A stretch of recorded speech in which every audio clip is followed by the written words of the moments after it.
According to declassified United States Army documents held in the American National Archives, investigators interviewed the officers of a secret Japanese research facility, known officially as the Manchu Detachment 731. The unit operated in occupied Manchuria under Army officer Shiro Ishii.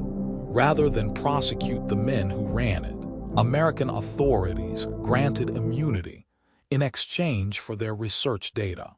Those documents describe something that was never meant to be read.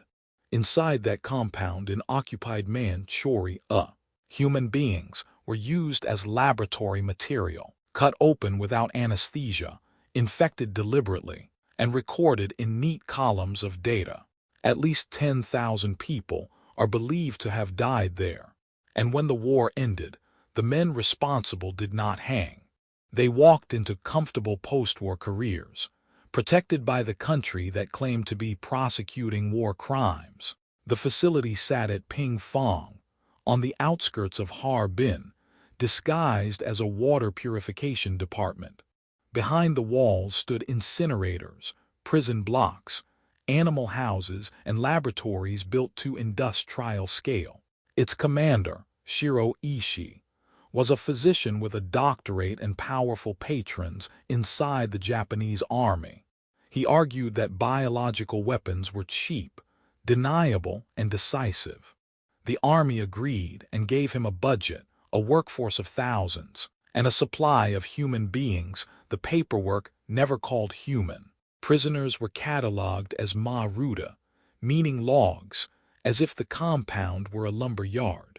They included Chinese civilians and resistance fighters, Korean and Mongolian captives, Soviet prisoners, and reportedly a small number of Allied prisoners of war. Men, women, and children were all recorded.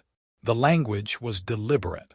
Calling a person a log made the paperwork word inarai, and it let hundreds of trained physicians and technicians go to work each morning, without ever writing down the word victim.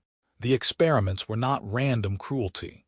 They were structured research programs. Prisoners were infected with plague, anthrax, cholera, and typhoid, then dissected while still alive so that organ damage could be observed before decay set in. Anesthesia was often withheld because researchers believed it would corrupt the results.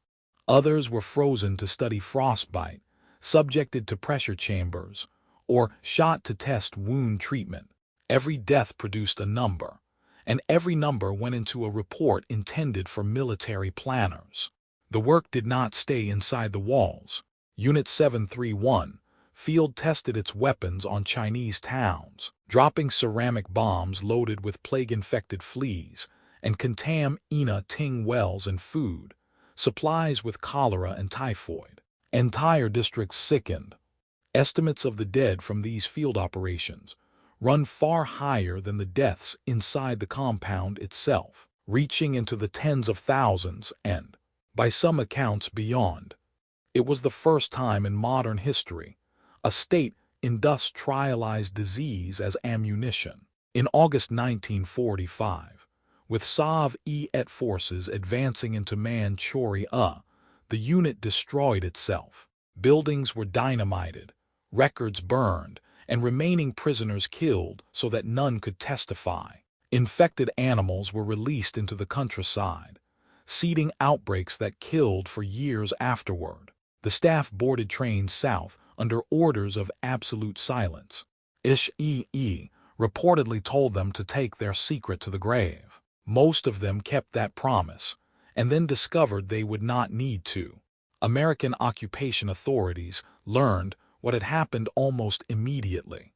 Army investigators interrogated the scientists, read their findings, and concluded the human data could not be obtained any other way. So they made a trade: immunity from prosecution in exchange for the research. The Soviets pushed for trials. The Americans stalled and shielded the men to keep the material out of Soviet hands. No senior figure from the unit was ever charged at the Tokyo Tribunal for Biological Warfare. The deal stayed secret for decades. The men who ran the unit did not vanish. They returned to Japanese medicine, pharmaceuticals, and academia, some rising to lead universities, blood banks, and health institutions. Ishii himself died of cancer in his own country, never tried. Meanwhile, the survivors and families in China received no acknowledgement for generations. Historians who later examined the American cover-up argued it corrupted the moral foundation of post-war medical ethics, because the world was told that atrocity had consequences, while quietly proving that useful atrocity did not. 10,000 people died inside those walls, and tens of thousands more outside them. Not one of the men who directed it stood trial. The data was filed, studied, and eventually forgotten, which may be the cruelest detail of all. The declassified documents exist now, in the open, waiting for anyone willing to read them. History is not only what happened, it is what someone decided to bury. If you want more stories the archives were never supposed to release,